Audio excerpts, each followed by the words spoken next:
Sementara bagi topik-topik isu yang tidak begitu populer ya, atau tidak kontroversial, serta bagi kelompok-kelompok khalayak sasaran diduga tidak punya kepentingan, maka model recency order itu mungkin lebih dipandang efektif ya.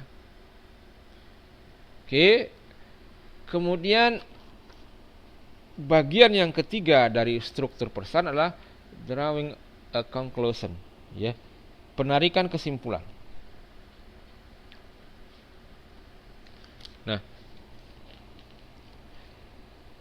penarikan kesimpulan atas penjelasan tentang suatu ide atau produk yang dikomunikasikan dapat dilakukan secara langsung dan jelas, itu dinamakan dengan eksplisit ya. Jadi dapat dilakukan secara langsung dan jelas. Kemudian dapat juga dilakukan secara implisit, tidak langsung ya. Dalam arti ya. Dalam arti di sini yang tidak langsung ini, penarikan kesimpulan diserahkan kepada pihak khalayak sendiri. Nah, di sini dikatakan bahwa beberapa studi mengungkapkan bahwa penarikan kesimpulan secara eksplisit atau secara langsung ya cocok bagi kelompok khalayak sasaran yang berpendidikan atau pengetahuan yang rendah atau relatif rendah atas isi pesan tersebut ya.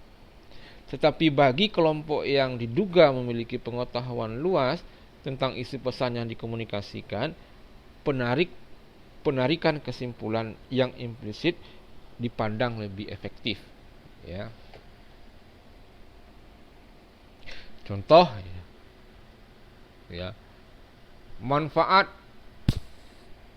komputer gitu kan, atau manfaat handphone atau manfaat ponsel ya. Ketika kita berbicara di hadapan orang yang memiliki pendidikan yang relatif rendah, misal di desa-desa gitu kan, misal di lingkungan yang pendidikannya rendah, Anda menarik kesimpulan bahwa handphone itu sangat berguna ya, sangat berguna sekali, maka berikanlah handphone itu kepada anak Anda. Kalau dia sekolah, berikan dia handphone sehingga Anda mudah untuk memonitornya dia, apa dia berada di sekolah atau tidak, atau untuk mengetahui di mana dia berada ya. Itu kalau orang yang memiliki pendidikan rendah, dia gampang aja menerima. Oh iya ya, itu dapat kita lakukan secara eksplisit ya, secara langsung ya.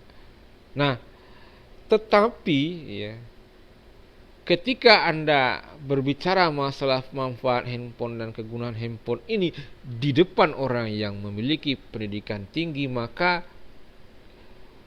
kesimpulan yang Anda tarik secara eksplisit tadi belum tentu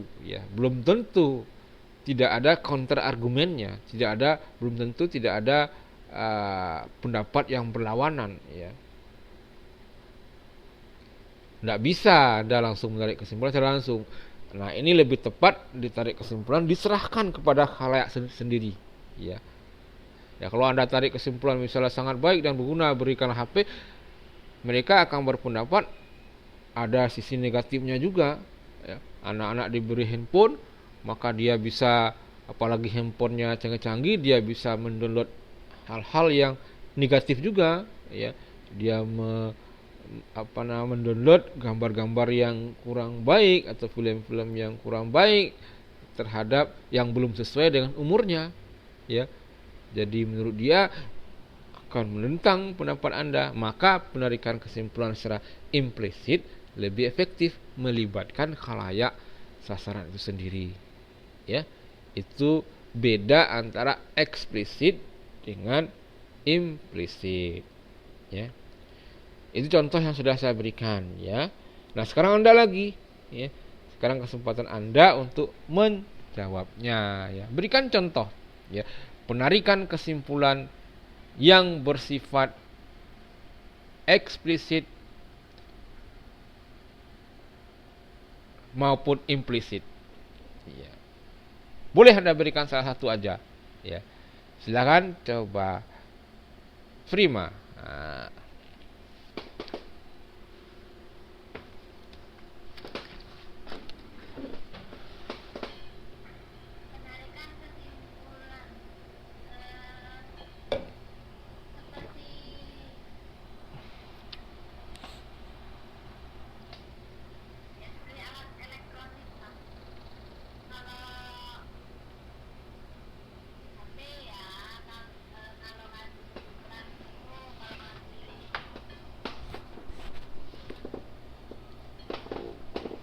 Coba yang lainnya, kalau handphone sudah saya berikan contoh tadi. Oke, pikir dulu. Sekarang kita ke Asna dulu ya. Ya. Ya. Oke ya. Asna dulu. Coba Asna bisa enggak menjawabnya ya.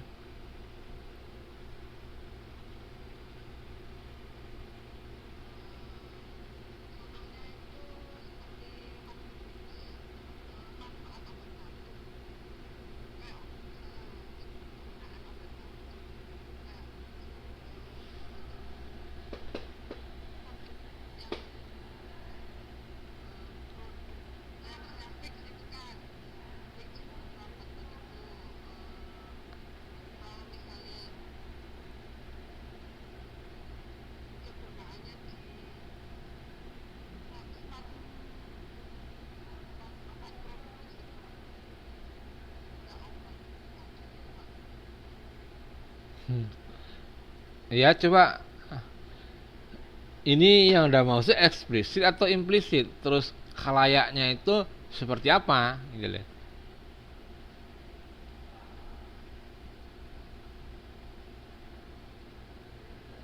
Oke, mungkin ada gangguan signal di kembali kepada Prima. Coba Prima ya, sudah coba Prima bisa enggak?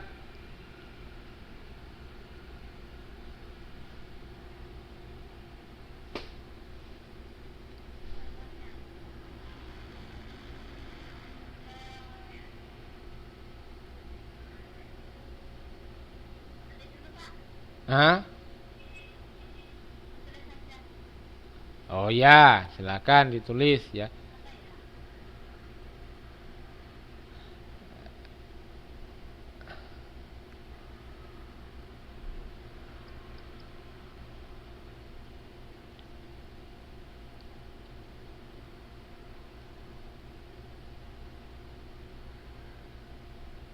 Oke, ini ada jawaban tulis dari Grace ya, dari Grace. Secara implisit, misalnya contohnya iklan tentang traveling diserahkan kepada khalayak, ya kan?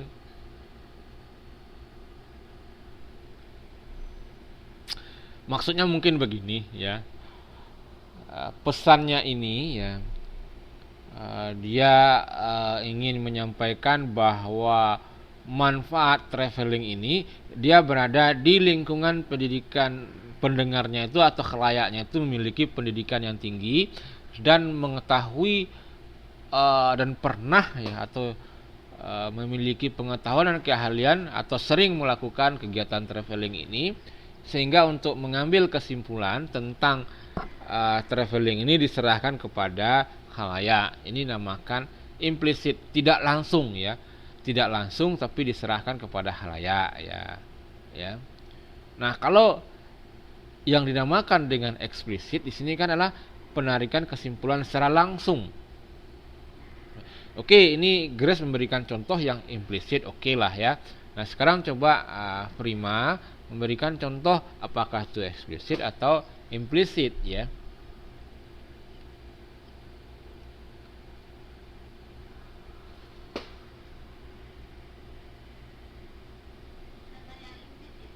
Ya terserah mau yang implisit ataupun eksplisit.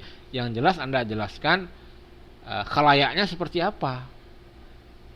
kemudian materinya apa, ya, atau yang Anda sampaikan itu apa,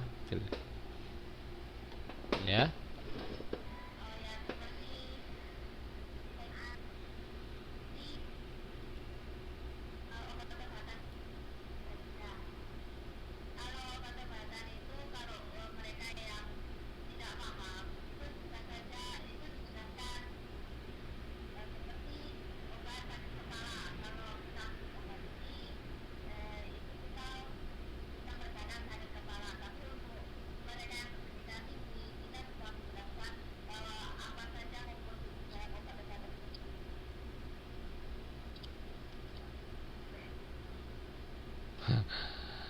Oke, nah itu jawaban dari teman Anda, ya.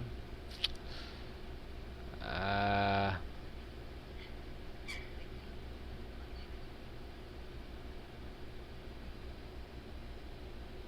oh, yang jelas ya. Oke, Ikah baru bergabung, ya.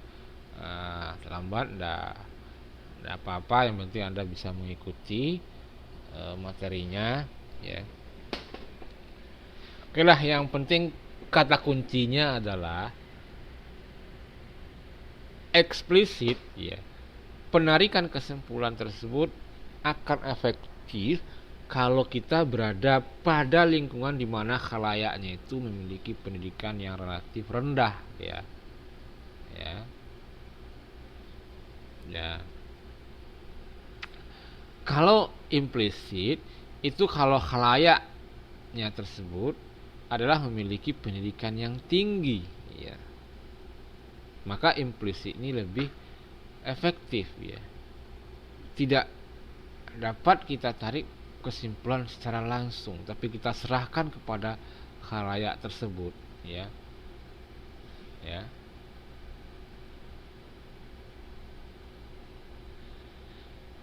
Oke, ya. Kemudian kita lanjutkan, ya. Kita lanjutkan ke bagian berikutnya,